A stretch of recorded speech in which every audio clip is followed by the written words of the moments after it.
advantage. Oftentimes we talk about the uniqueness of our populations and the uniqueness of the issues and the problems and so on.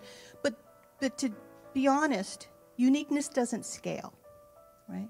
There isn't a market, a true market, right, in the kind of healthcare reform system that we think about in the future for uniqueness. And so part of our challenge is, yes, to identify the distinctness of the issues that our communities really face, right? Language, culture, socioeconomic conditions, and so on.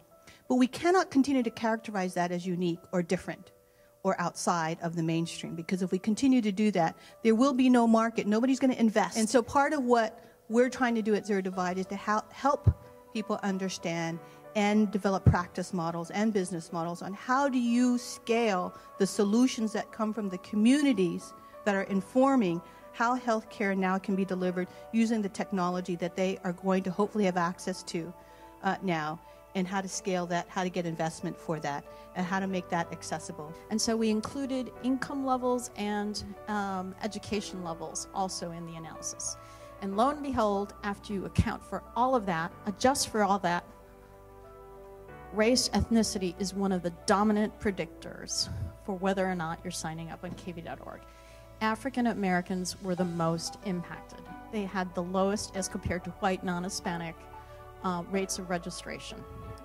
Latinos were close behind, and Asian/Pacific Islanders were also underrepresented. So that took all the theories away. This was real. We were targeting very low income minority patients, and in this case, since we designed a web presence, we were focusing on African Americans because we wanted to pull in a real cultural presence from the community. People in this demographic have multiple layers. I mean, very, very in-depth layers which represent access barriers to information technology, not just for health purposes, but for constructive purposes. So at Asian Health Services, you know, as a clinician there, as a leader there, I've been thinking a lot about social media. I've been thinking about, you know, beyond just the health record, how do we integrate in, you know, all the benefits of the technology that we're all using, that I'm using right now, for the benefit of our patients' health care.